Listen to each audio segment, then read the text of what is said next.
Hello guys, welcome to my videos again. So summer is coming along. Lawn watering is one of the things that we will have to do. So here I got my rainburst system that been serving me for the last 10 years, and I figure this might be a time for me to upgrade it to a smart controller. After extensive researches online, reading a bunch of different comments from different people, I finally picked up a Rachio 3, which is a smart controller. It has a Wi-Fi built in. This is the 8-zone unit where it has all the intelligent things built in, where if there's a wind, it's gonna skip watering, or if there's a freeze, it's gonna skip that. It determines the amount of water that you should water your lawn, or the durations and whatnot. So in these videos, I'm probably gonna try to switch it out. This one for my current control here. This one has been serving me well.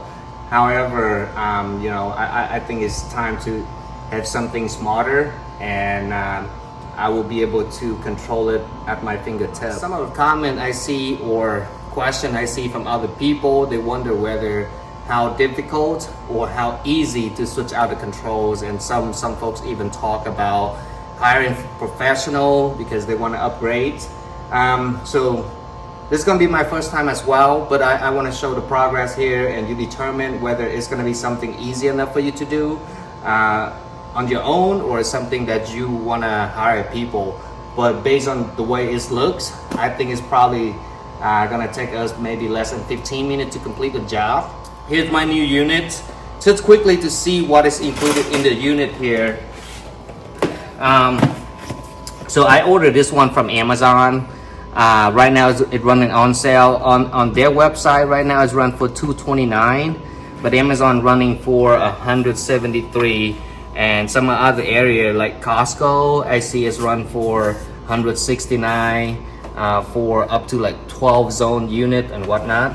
For me, I only need 8 units. So this is what I ordered. This is control itself. It has a cover. When we open it, then basically it's just all the interfaces here that you're gonna switch your wire over from your existing unit. Also, of course, there's a manuals or instruction here how you install your unit at really high level or basic that you will need to make it happen. Additionally, of course, it's gonna be the adapter that's power supply to your unit, and there's some screws here in case that you need it. So mainly that's it for the unit. And to do so, basically I will have to remove my existing rainburst system or control here. Ideally, I will try to keep everything the same way. So for that, if we pop up this cover here, we can see this almost the same interface with all the wires here.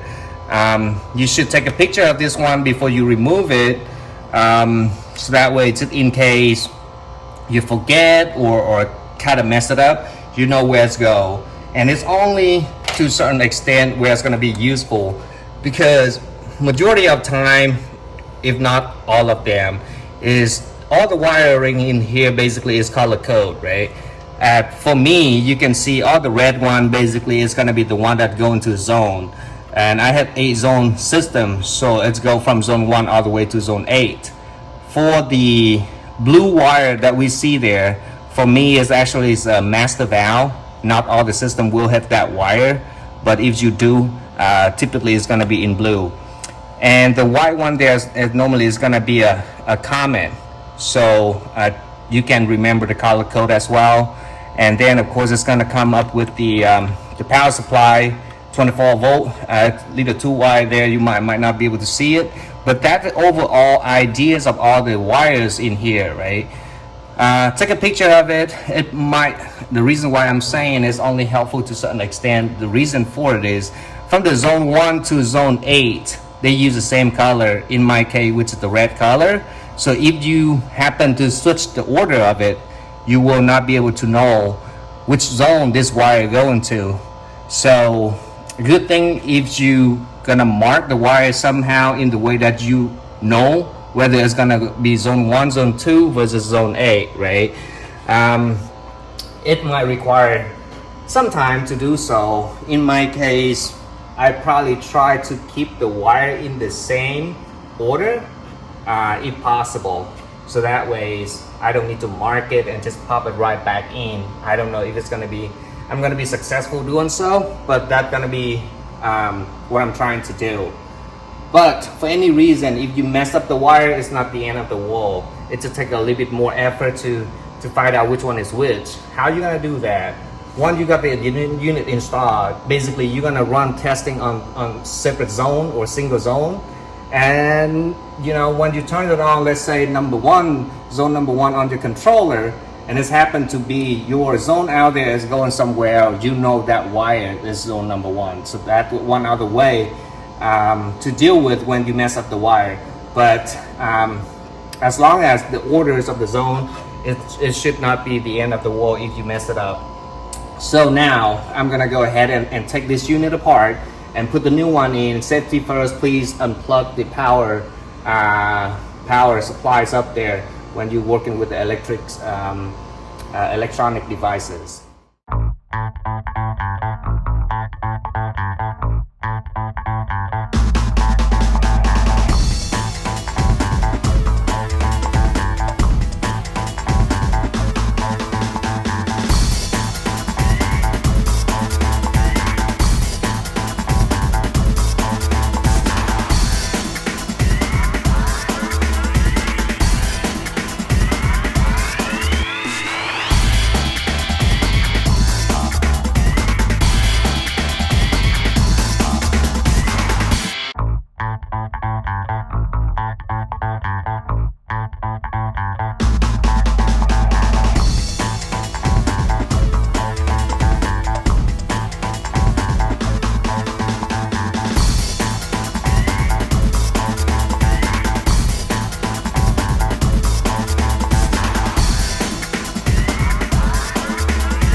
So literally it take me probably less than 5 minutes to rewire everything back to the new order in the same new unit.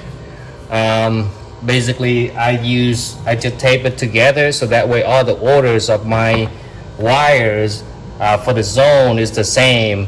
So my older unit basically is go zone 1 all the way to zone 8 from the right to the left, but in this unit is go from the left to the right. So what I did, I just turned the wire around and hook it up in the same way. So right now, ideally, the unit is fully hooked up, and I want to make use of my little bracket here from the previous unit. What I'm gonna do, I'm probably gonna cut it down and use the bracket and put it back in here so that can hold my new controller in place when I put the plates on top of that, right? And then here's a few screws that I'm gonna screw in and put it in, screw it in the wall.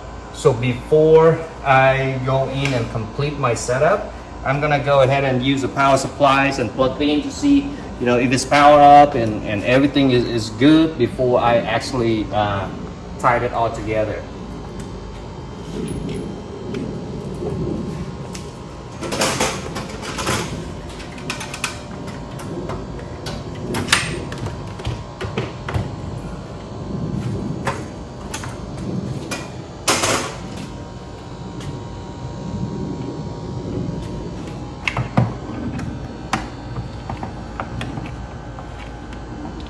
There you go. So now if we put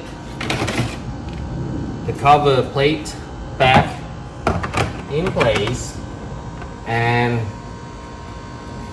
the installation pretty much complete here. Right now we have to deal with removing all this, and maybe in some cases you want to touch up on the paint, and pretty much it's already ready right here.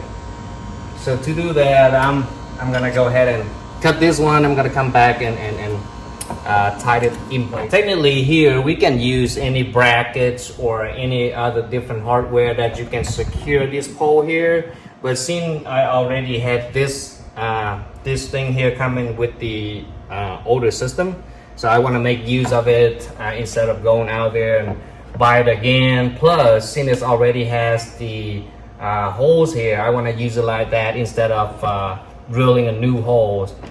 So I'll just use what I have here. Now we got the wire in place. We have these brackets.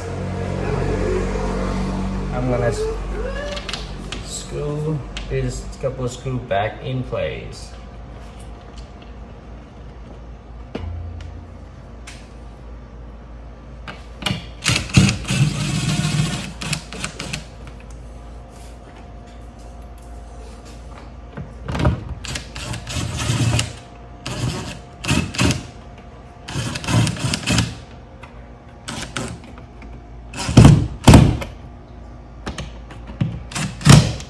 Alright, so now it's tight and nicely. The last thing is you want to check to make sure this one is level. I mean, not to the extent that it need to be precise, but I think it look pretty level to me right now. And in my case, I'm just using the drywall screws for the 3 location here, and I should be done in a few seconds.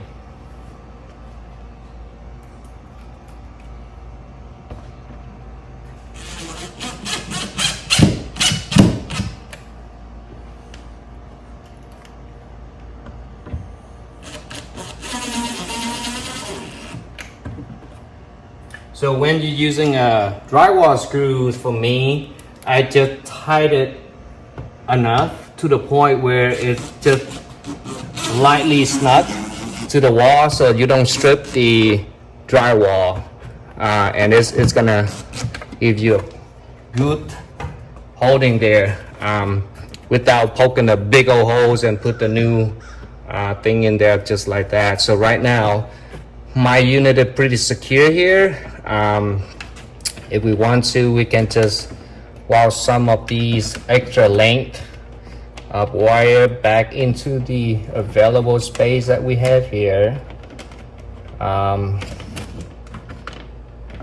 and just put the face cover back in place, make sure all the wire is still attached. So for that, we go ahead and put this one back on, and good to go and ready to go. Now the installation is complete. The next step is gonna be, you're gonna be downloading the apps, connect the unit to the Wi-Fi, and then configure all your scheduling, everything from your phone standpoint. So for that matter, I did it a little bit earlier here. I just want to quickly show you. Not sure if you might be able to see it on the screen or not. Oh, that's kind of hard to see.